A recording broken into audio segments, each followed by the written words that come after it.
प्रेम से बोली मैया भवानी सच्चे दरबार शंकर भगवान की जय। धरती मैया की जय, शेषनाग की जय, आसमान देवता की जय, सूर्य भगवान की जय, समस्त देवी देवताओं की जय, गणेश भगवान की जय। स्वर्गवासी लीलम दीदी हरिंदर भैया के चरणों में प्रणाम करते हैं। प्रणाम स्वीकार करो लो। हाँ जी, हम प्रणाम करते। सभी गुरु भैया गुरु बहनी लोग के चरणों में प्रणाम करते हैं। हमारा प्रणाम स्वीकार करो लो। एगो यूट्यूब के माध्यम से गीत भेजे जाता है गुरु बहना लोग। गीत कथा दोनों बा अच्छा लगी तो हमरा चैनल के गौरी के शिव धाम रंजू देवी सब्सक्राइब लाइक करब लोग। कमेंट में हर हर महादेव लिखब लोग। गुरु बहना जो भी गलती हुई छोट बहन समझ के माफ करब लोग। आगे कमेंट में बताए लो, हम सुधार करब। सुनी लो हमार कथा। राजा रानी रहे लो गुरु बहना, तो में इतना प्रेम रहे कि उनकरा के ऊ ना देखत रहस, उनकरा के ऊ ना देखत रहस। तो रहते रहते भाई कहीं पूजा पाठ करे रानी ना जास। देखली कि रोज गुरु बहना आवत तेरी लो जा तेरी लो।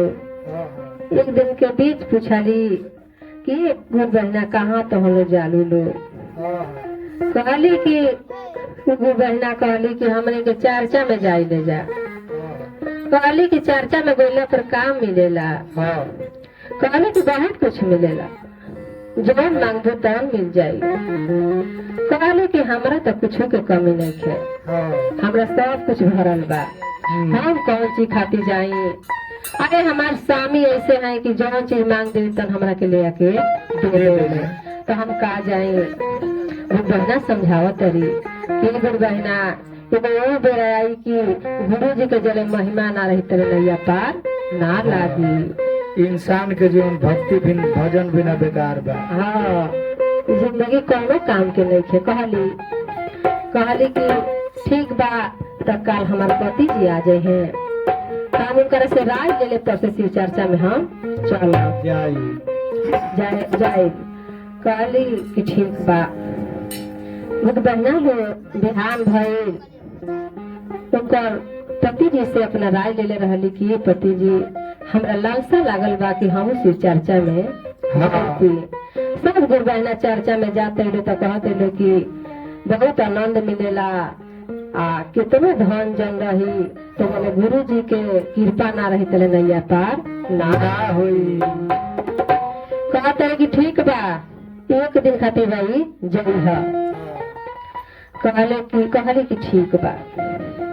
गईली है गुरु बहना, उनका गुरु बहना आके जब बोलली कहते कि ये गुरु बहना आ तो का दीदी आ तो चली, अब चल जा चर्चा में लिया के चली गईली। गईली खूब बढ़िया से भक्ति भजन भइल, प्रेम से गौली बजौली, आरती भइल, प्रसाद लेके घरे अली। तबले वही बीच में उनकर पति जी ड्यूटी से मास्टर रहता रे आगे बढ़े।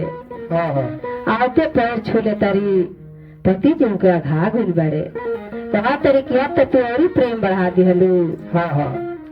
कहा तरी कि देखी हमरा के बहना समझावल हलो कि पति परमेश्वर होले। हाँ जी, कथा में सुनले हैं।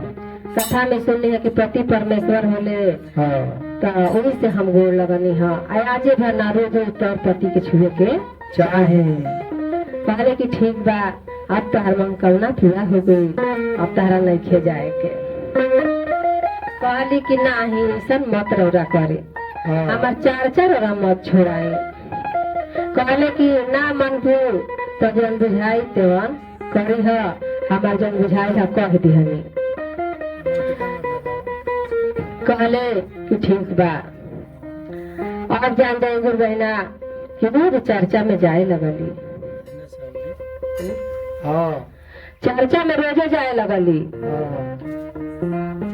अब उनकर पति जी खिसिया गए, हाँ हाँ खिसिया गए उनका से बोलस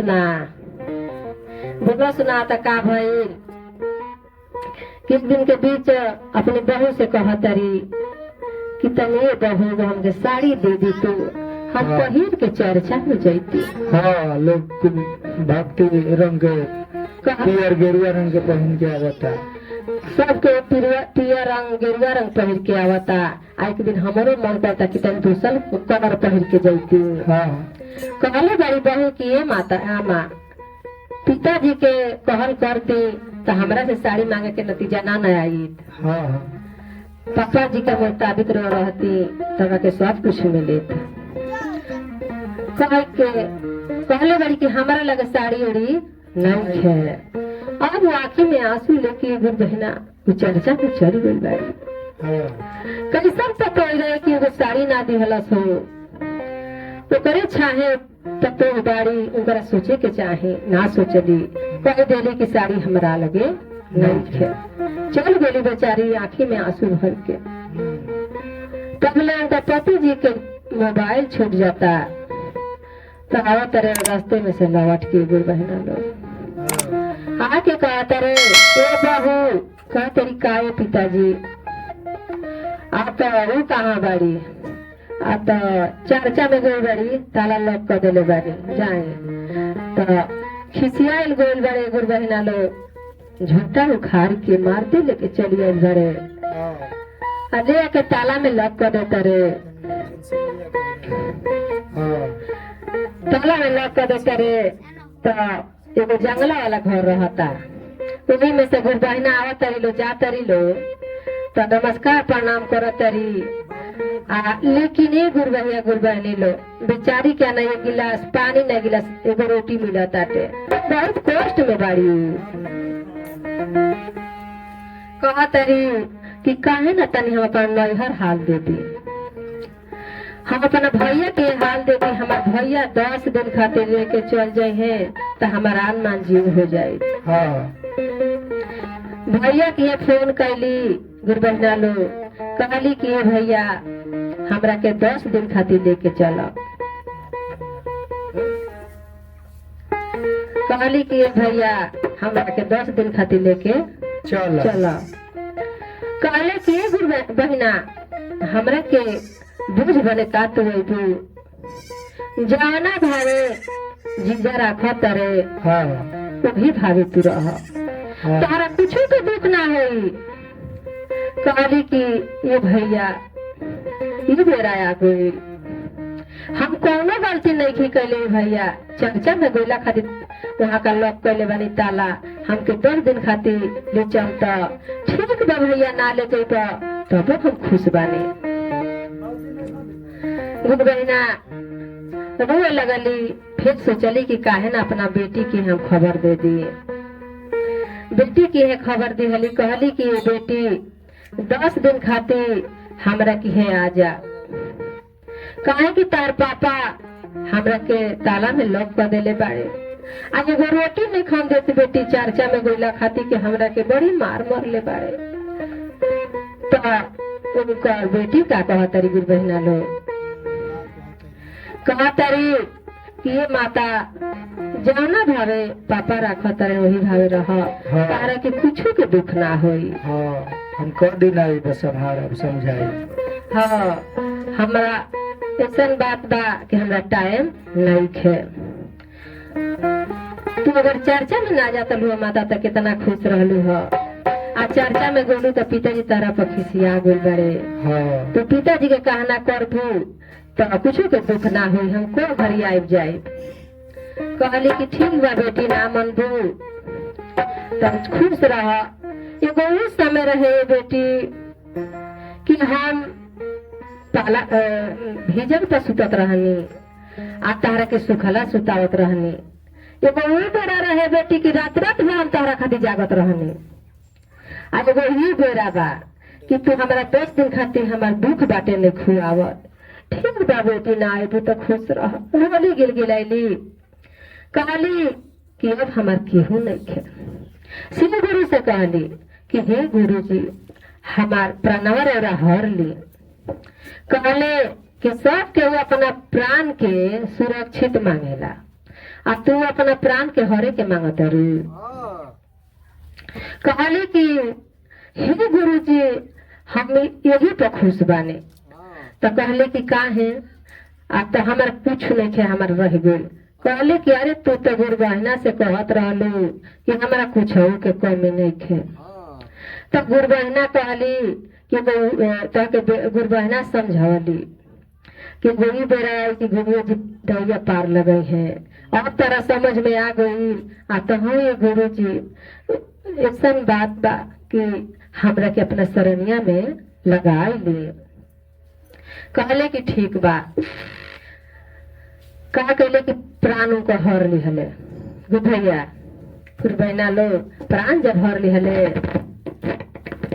तो उन्हीं में गिर जाता रही। उनका पति जी आवा सब देखस लेकिन ये ना सोच कि रोटी खा ली कि ना खा ली। अब उन्हीं देखता रहे तो नहीं खिलौकत तबला तुरले आ कहले देखा तरी गीता मर गई बाड़ी।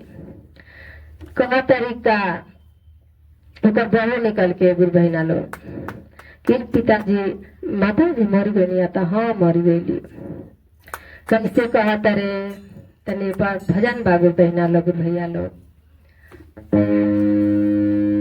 हेलो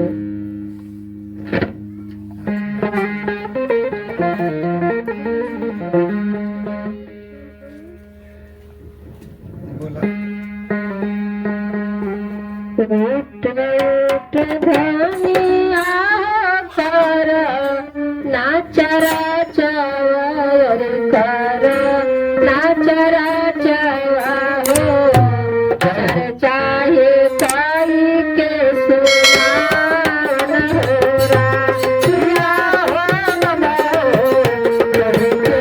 चरा चरा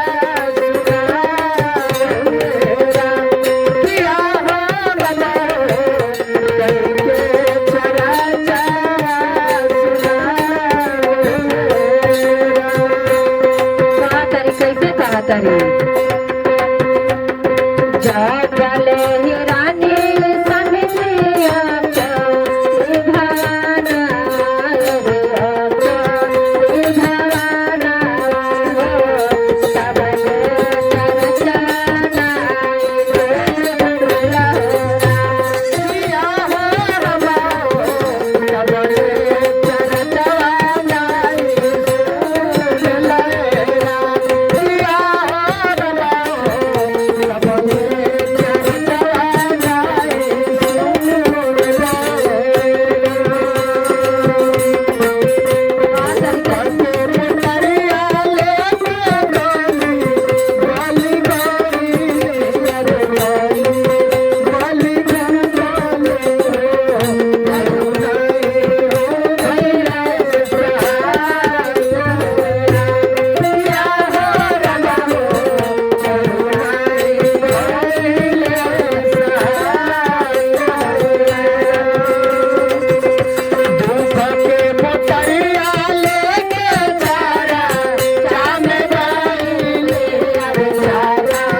तरी बहना लो बात चलने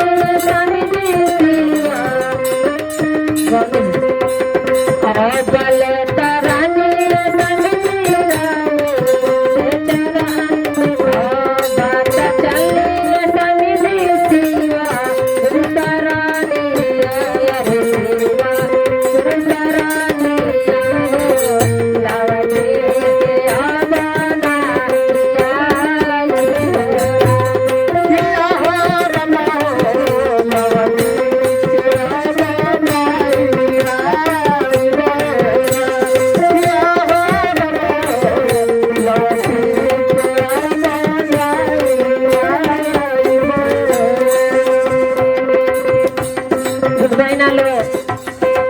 सोचली उनका बेटी का कैली कि पता पड़ली तो चली अली आके कैसे कहतरी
चले उनका बेटा आ जाता रे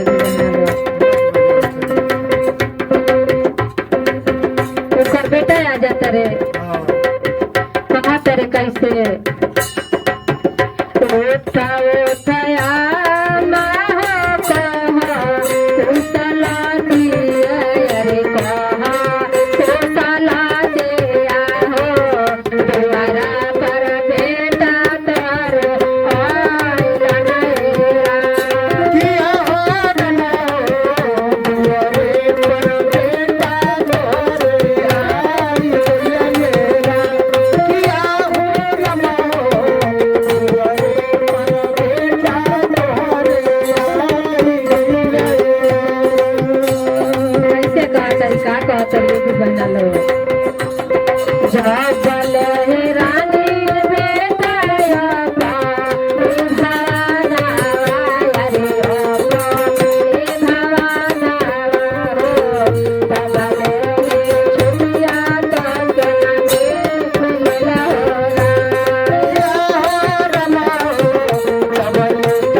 पता चलने ये बेटा शिवा गुरु चरानिया रे शिवा गुरु चरानिया हो रावती के आवाना प्रिया हो बना लवती के आवाना प्रिया हो बना लवती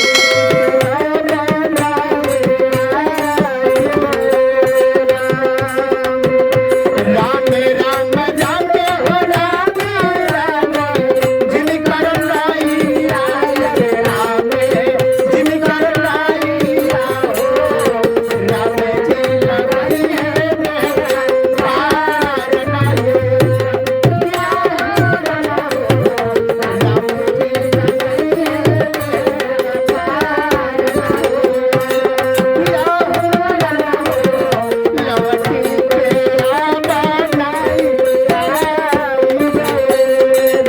तबले गुरु बहना उनकर बहु घर में से निकल जाता रही का कहता रही कैसे कहता रही साड़ी लेके आओ तेरी पियर की साड़ी लेके आवा तारी पियर खाने कहा तारी की कैसे बोला तारी है गुरु बहना पहिरे नया माहौला की चुनारी रे लाला की चुनारे आओ पहिरे चरा चवा जाहुदा होला किया हो रबा हो पहिरे चरा चवा जाहुदा होला ए पहिने नया मोती पिया री साड़ी आय रे पिया री साड़ी आओ बेबी के चरा चावा सुना पिया हो लगाओ बेबी के चरा चावा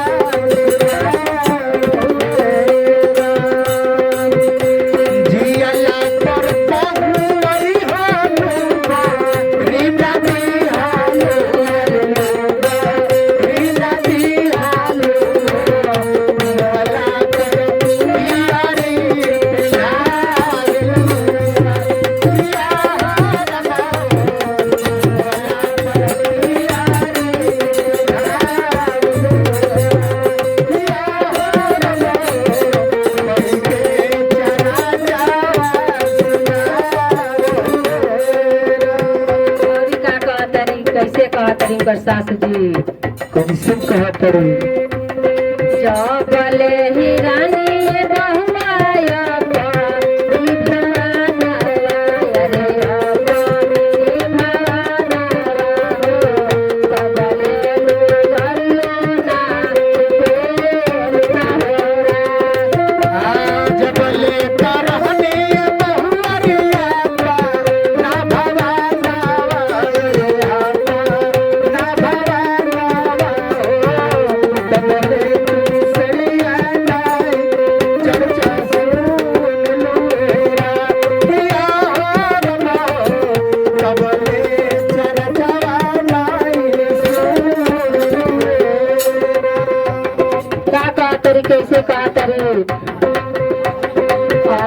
जबले ही रानी बहुअरिया भवाना रे भवाना कबले चरा चवाना रे सोरा पिया हो बनाओ तबले चर्चा नाय सुन लूरा पिया हो बनाओ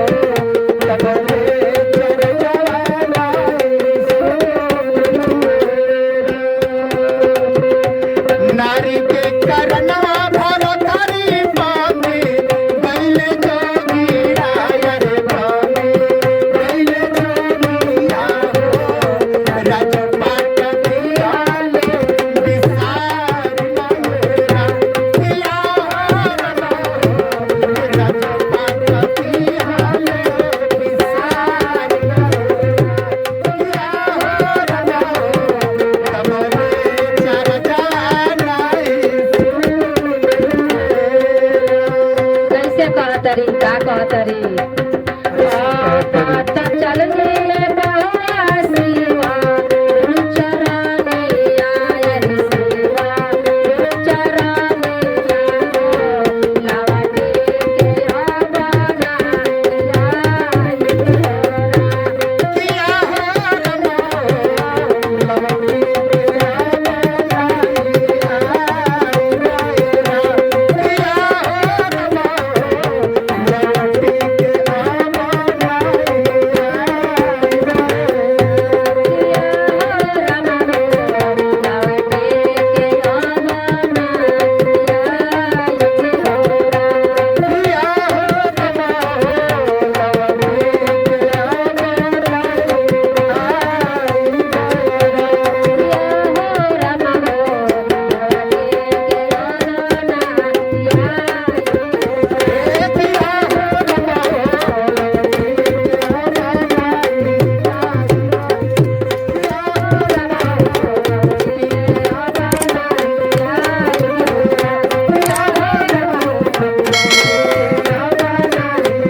से बोली मैया भवानी सच्चे दरबार शंकर भगवान की जय